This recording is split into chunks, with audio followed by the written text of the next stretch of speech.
Solomon எழுதிய நீதிமொழிகள் 6ஆம் அதிகாரம். என் மகனே, நீ உன் சிநேகிதனுக்காக பிணைப்பட்டு அந்நியனுக்கு கையடித்து கொடுத்தாயானால், நீ உன் வாய்மொழிகளால் சிக்குண்டாய், உன் வாயின் வார்த்தைகளால் பிடிபட்டாய். இப்பொழுது என் மகனே, உன் சிநேகிதனுடைய கையில் நீ அகப்பட்டு கொண்டபடியால் நீ உன்னை தப்புவித்து கொள்ள ஒன்று செய். உன் கண்ணுக்கு நித்திரையும் உன் கண்ணிமைக்கு தூக்கமும் வரவிடாமல் உன் சிநேகிதனிடத்தில் போய் உன்னை தாழ்த்தி அவனை வருந்தி கேட்டுக்கொள்.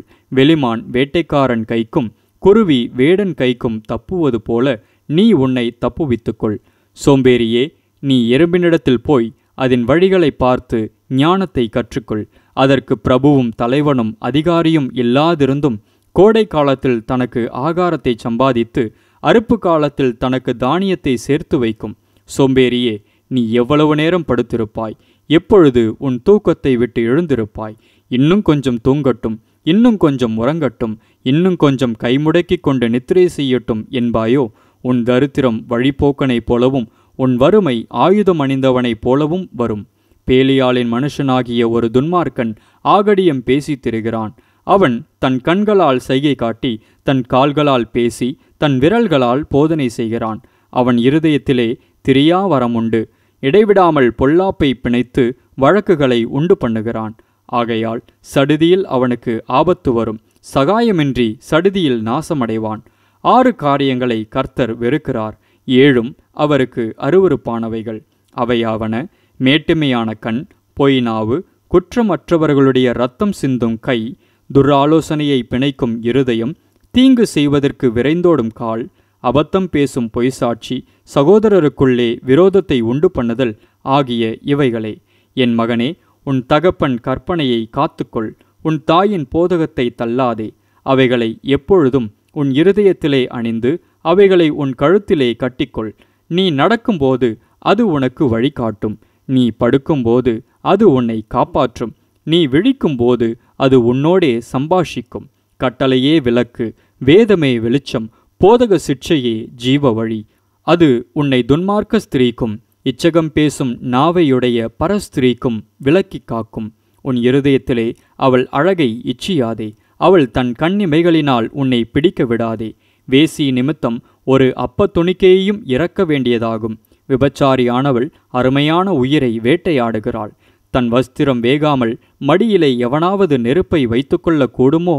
தன் கால் சுடாமல் எவனாவது தழலின் மேல் நடக்கக்கூடுமோ? பிறனுடைய மனைவியினிடத்தில் பிரவேசிப்பவனும் அப்படியே அவளை தொடுகிற எவனும் ஆக்கினைக்கு தப்பான். திருடன் தன் பசியை ஆற்ற திருடினால் ஜனங்கள் அவனை இகழமாட்டார்கள். அவன் கண்டுபிடிக்கப்பட்டால் 7 மடங்கு கொடுத்து தீர வேண்டும். தன் வீட்டிலுள்ள பொருள்களையெல்லாம் கொடுக்க வேண்டியதாகும். ஸ்திரீயினுடனே விபச்சாரம் பண்ணுகிறவன் மதிக்கெட்டவன். அப்படி செய்கிறவன் தன் ஆத்துமாவை கெடுத்து போடுகிறான். வாதையையும் லச்சையையும் அடைவான். அவன் நிந்தை ஒழியாது. ஸ்திரீயை பற்றிய எரிச்சல் புருஷனுக்கு மூர்க்கத்தை உண்டு பண்ணும். அவன் பழிவாங்கும் நாளில் தப்பவிடான். அவன் எந்த ஈட்டையும் பாரான். அநேகம் வெகுமதிகளை கொடுத்தாலும் அமர்ந்திருக்க மாட்டான். சாலமோன் எழுதிய நீதிமொழிகள் 7ஆம் அதிகாரம். என் மகனே, நீ என் வார்த்தைகளை காத்து என் கட்டளைகளை உன்னிடத்தில் பத்திரப்படுத்து. என் கட்டளைகளையும் என் போதகத்தையும் உன் கண்மணியைப் போல் காத்துக்கொள். அப்பொழுது பிழைப்பாய். அவைகளை உன் விரல்களில் கட்டி அவைகளை உன் இருதய பலகையில் எழுதிக்கொள். இச்சக வார்த்தைகளை பேசும் அந்நிய பெண்ணாகிய பரஸ்திரீக்கு உன்னை விலக்கி காப்பதற்காக ஞானத்தை நோக்கி நீ என் சகோதரி என்றும், புத்தியை பார்த்து நீ என் இனத்தாள் என்றும் சொல்வாயாக. நான் என் வீட்டின் ஜன்னல் அருகே நின்று பலகனி வழியாய் பார்த்தபோது பேதையர்களாகிய வாலிபருக்குள்ளே ஒரு புத்தியீன வாலிபனை கண்டு அவனை கவனித்தேன். அவன் மாலை மயங்கும் அஸ்தமன நேரத்திலும் இரவின் இருண்ட அந்தகாரத்திலும் அவள் இருக்கும் சந்துக்கடுத்த தெருவில் சென்று அவள் வீட்டு வழியாய் நடந்து போனான். அப்பொழுது இதோ, வேசியின் ஆடை ஆபரணம் தரித்த தந்திரமணமுள்ள ஒரு ஸ்திரீ அவனுக்கு எதிர்பட்டாள். அவள் வாயாடியும் அடங்காதவளுமானவள். அவள் கால்கள் வீட்டிலே தரிக்கிறதில்லை. சில வேளை வெளியில் இருப்பாள், சில வேளை வீதியில் இருப்பாள், சந்துகள் தோறும் பதிவிருப்பாள். அவள் அவனை பிடித்து முத்தம் செய்து முகம் நாணாமல் அவனை பார்த்து, சமாதான பலிகள் என்மேல் சுமந்திருந்தது, இன்றைக்குத்தான் என் பொருத்தனைகளை நிறைவேற்றினேன். ஆதலால் நான் உன்னை சந்திக்க புறப்பட்டு உன் முகத்தை ஆவலோடு தேடினேன். இப்பொழுது உன்னை கண்டுபிடித்தேன். என் மஞ்சத்தை இரத்தின கம்பளங்களாலும் எகிப்து தேசத்து விசித்திரமான மெல்லிய வஸ்திரங்களாலும் சிங்காரித்தேன். என் படுக்கையை வெள்ளை போலத்தாலும் சந்தனத்தாலும் லவங்க பட்டையாலும் வாசனை கட்டினேன். வா, விடியற்காலம் வரைக்கும் சம்போகமாயிருப்போம். இன்பங்களினால் பூரிப்போம். புருஷன் வீட்டிலே இல்லை, தூர பிரயாணம் போனான். பணப்பையை தன் கையிலே கொண்டு போனான். குறிக்கப்பட்ட நாளிலே வீட்டுக்கு வருவான் என்று சொல்லி தன் மிகுதியான இனிய சொற்களால் அவனை வசப்படுத்தி தன் உதடுகளின் மதுர வாக்கினால் அவனை இணங்க பண்ணினாள். உடனே அவள் பின்னே சென்றான். ஒரு மாடு அடிக்கப்படும்படி செல்வது போலும், ஒரு மூடன் விலங்கிடப்பட்டு தண்டனைக்கு போவது போலும், ஒரு குருவி தன் பிராணனை வாங்கும் கண்ணியை அறியாமல் அதில் விழ தீவிருக்கிறது போலும் அவளுக்கு பின்னே போனான். அம்பு அவன் ஈரலை பிளந்தது. ஆதலால் பிள்ளைகளே, எனக்கு செவி கொடுங்கள். என் வாயின் வார்த்தைகளை கவனியுங்கள். உன் இருதயம் அவள் வழியிலே சாய வேண்டாம். அவள் பாதையிலே மயங்கி திரியாதே. அவள் அநேகரை காயப்படுத்தி விழப்பண்ணினாள். பலவான்கள் அநேகரை கொலை செய்தாள். அவள் வீடு பாதாளத்துக்குப் போம் வழி. அது மரண அறைகளுக்கு கொண்டு போய்விடும். சாலமோன் எழுதிய நீதிமொழிகள் 8ஆம் அதிகாரம். ஞானம் கூப்பிடுகிறதில்லையோ, புத்தி சத்தமிடுகிறதில்லையோ.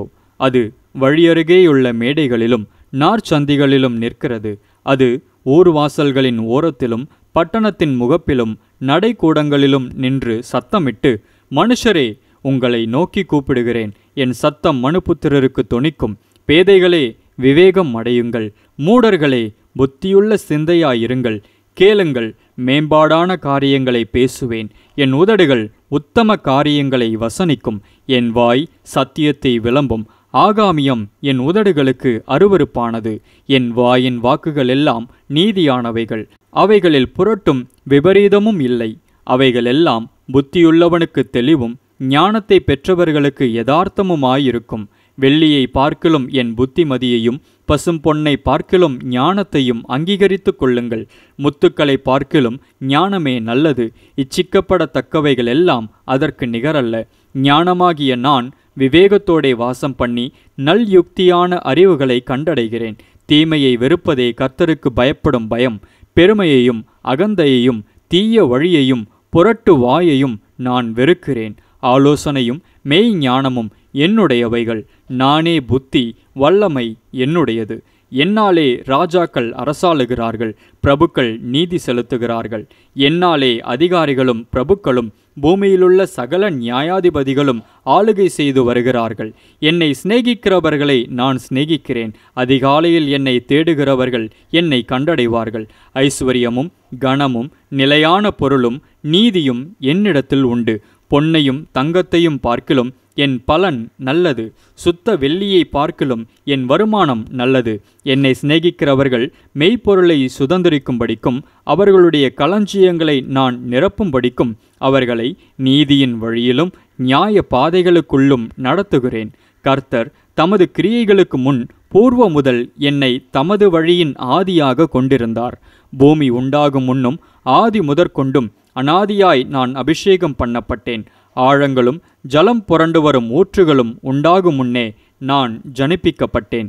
மலைகள் நிலை பெறுவதற்கு முன்னும் குன்றுகள் உண்டாவதற்கு முன்னும் அவர் பூமியையும் அதன் வெளிகளையும் பூமியிலுள்ள மண்ணின் திரள்களையும் உண்டாக்கும் முன்னும் நான் ஜனிப்பிக்கப்பட்டேன். அவர் வானங்களை படைக்கையில் நான் அங்கே இருந்தேன். அவர் சமுத்திர விலாசத்தை வட்டணிக்கையிலும் உயரத்தில் மேகங்களை ஸ்தாபித்து சமுத்திரத்தின் ஊற்றுகளை அடைத்து வைக்கையிலும் சமுத்திர ஜலம் தன் கரையை விட்டு மீறாதபடிக்கு அதற்கு எல்லையை கட்டளையிட்டு பூமியின் அஸ்திபாரங்களை நிலைப்படுத்துகையிலும் நான் அவர் அருகே செல்ல பிள்ளையாயிருந்தேன். நித்தம் அவருடைய மனமகிழ்ச்சியாயிருந்து எப்பொழுதும் அவர் சமூகத்தில் களி கூர்ந்தேன். அவருடைய பூ உலகத்தில் சந்தோஷப்பட்டு மனு மக்களுடனே மகிழ்ந்து கொண்டிருந்தேன். ஆதலால் பிள்ளைகளே, எனக்கு செவி கொடுங்கள். என் வழிகளை காத்து நடக்கிறவர்கள் பாக்கியவான்கள். நீங்கள் புத்தியை கேட்டு ஞானமடையுங்கள். அதை விட்டு விலகாதிருங்கள். என் வாசற்படியில் நித்தம் விழித்திருந்து என் கதவு நிலையருகே காத்திருந்து எனக்கு செவி கொடுக்கிற மனுஷன் பாக்கியவான். என்னை கண்டடைகிறவன் ஜீவனை கண்டடைகிறான். கர்த்தரிடத்தில் தயவையும் பெறுவான். எனக்கு விரோதமாக பாவம் செய்கிறவனோ தன் ஆத்துமாவை சேதப்படுத்துகிறான். என்னை வெறுக்கிறவர்கள் யாவரும் மரணத்தை விரும்புகிறவர்கள் என்று சொல்லுகிறது. சாலமன் எழுதிய நீதிமொழிகள் 9ஆம் அதிகாரம். ஞானம் தன் வீட்டை கட்டி தன் 7 தூண்களையும் சித்திரம் தீர்த்து தன் கொழுத்த ஜந்துக்களை அடித்து திராட்சரசத்தை வார்த்து வைத்து தன் போஜன பந்தியை ஆயத்தப்படுத்தி தன் பணிவிடைக்காரிகளை அனுப்பி பட்டணத்தின் உயர்ந்த மேடைகளின் மேல் நின்று கூப்பிட்டு புத்தியீனனை நோக்கி, எவன் பேதையோ அவன் இவ்விடத்தில் வரக்கடவன். நீங்கள் வந்து என் அப்பத்தை புசித்து நான் வார்த்த திராட்சரசத்தை பானம் பண்ணுங்கள். பேதமையை விட்டு விலகுங்கள், அப்பொழுது பிழைத்திருப்பீர்கள். புத்தியின் வழியிலே நடவுங்கள் என்று விளம்புகிறது. பரியாசக்காரனை கண்டிக்கிறவன் லட்சையடைகிறான். துன்மார்க்கனை கண்டிக்கிறவன் தன்னை கரைப்படுத்தி கொள்ளுகிறான். பரியாசக்காரனை கடிந்து கொள்ளாதே, அவன் உன்னை பகைப்பான். ஞானமுள்ளவனை கடிந்து கொள், அவன் உன்னை நேசிப்பான். ஞானமுள்ளவனுக்கு போதகம் பண்ணு, அவன் ஞானத்தில் தேறுவான். நீதிமானுக்கு உபதேசம் பண்ணு, அவன் அறிவில் விருத்தி அடைவான். கர்த்தருக்கு பயப்படுதலே ஞானத்தின் ஆரம்பம். பரிசுத்தரின் அறிவே அறிவு. என்னாலே உன் நாட்கள் பெருகும், உன் ஆயுசின் வருஷங்கள் விருத்தியாகும். நீ ஞானியானால் உனக்கென்று ஞானியாவாய். நீ பரியாசக்காரனானால் நீயே அதன் பயனை அனுபவிப்பாய் என்று சொல்லுகிறது. மதியற்ற ஸ்திரீ வாயாடியும் ஒன்றுமறியாத நிர்மூடமுமாய் இருக்கிறாள்.